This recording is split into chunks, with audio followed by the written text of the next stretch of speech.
Après, Jésus m'a fait parcourir le ciel. Le ciel est tellement grand. C'est la raison pour laquelle beaucoup qui ont eu à le visiter en ont de différentes descriptions. Apocalypse chapitre 21, versets 9 à 23. Le ciel est beau et propre. Les anges aussi sont beaux. Ils travaillent pour nous, les humains. Hébreux chapitre 1er, versets 13 à 14. Nous sommes des êtres merveilleux devant le Seigneur. Jésus m'a montré des maisons des chrétiens qui sont en enfer. Ces maisons sont jolies. Jésus n'est pas un menteur. Il avait dit qu'il est allé nous préparer une place et il l'a fait. Jésus nous aime. Il m'a dit, voilà les maisons des croyants qui sont en enfer. Une petite tentation les a enlevés devant ma gloire. Ils ne savaient pas que ce mois-là, cette nuit-là, cette semaine-là, ils mourraient. Ils ont rétrogradé puis ils sont morts dans le péché. Ils sont en enfer aujourd'hui et leurs maisons sont fermées. Apocalypse chapitre 3, verset 11. Marc 13, verset 13. 2 Jean chapitre 1, verset 8.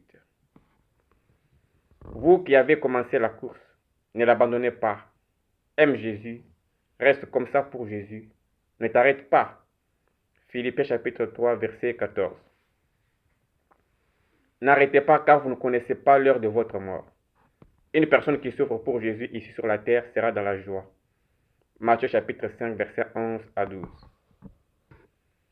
Depuis que j'ai connu Jésus, si une tentation vient sur mon chemin, je sais que c'est une tentation et je me force à surmonter le diable.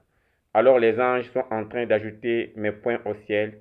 Ils construisent ma maison rapidement à une grande vitesse. Mais toi qui dis, ceci est trop pour moi, je ne peux plus supporter.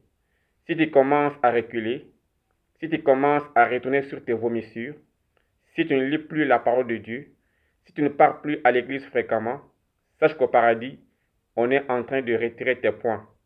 Tiens ferme pour la vérité. En Sierra Leone, on nous appelle des sorcières. Nous qui nous habillons d'une manière décente, sans mettre les parfums, sans maquillage, sans poudre. 2 Timothée chapitre 3 verset 12. On dit que nous sommes sales. Je réagis en disant, merci Jésus, je suis dans la sorcellerie de Jésus-Christ. Jésus m'a amené dans une autre partie céleste. Il m'a montré des maisons et m'a dit, ça c'est la maison de mes filles, mes fils qui sont encore sur la terre. Ce sont des maisons très jolies. J'ai aimé une maison là-bas. Elle est plus que les gratte-ciel qui sont aux États-Unis. J'ai dit, ah Jésus, pour qui est cette maison? Il m'a dit, ça appartient aux gens sur terre qui prêchent l'évangile, qui témoignent pour moi, qui sortent leur propre argent pour faire mon œuvre. Ils ne demandent rien à personne. Qui connaît ce genre de nez de nouveau? Ils font une longue distance à pied dans le but d'évangéliser. Ils ne disent pas, Dieu, j'ai besoin que tu me bénisses, donne-moi l'argent, je vais faire ton œuvre, paye-moi le transport. Mais ces gens dont je parle, ils cherchent eux-mêmes leur propre argent. D'autres marchent à pied d'une ville à l'autre pour aller évangéliser. Ils gagnent des âmes pour Jésus. Ils font du bien avec leur propre argent de poche. S'ils n'ont rien à manger, ils vont donner à telle personne la nourriture. Ils vont aider les autres avec leur argent parce qu'ils aiment ceux que Dieu aime. Ils ne disent pas, Dieu bénis-moi et je vais aider telle personne. Mais eux demandent seulement la grâce. De grand matin, ils sont dehors en train de prêcher. Les gens se moquent d'eux et les critiquent et ils n'en tiennent pas compte. Ils continuent à évangéliser. À l'église, ils demandent la grâce de Dieu. Si vous voyez votre maison au ciel, vous, ce genre de chrétiens dont Jésus parle, sachez que vous avez une belle maison au ciel. Tu vas commencer à faire l'œuvre de Dieu sans demander à Dieu quoi que ce soit. Fais ça avec ton cœur.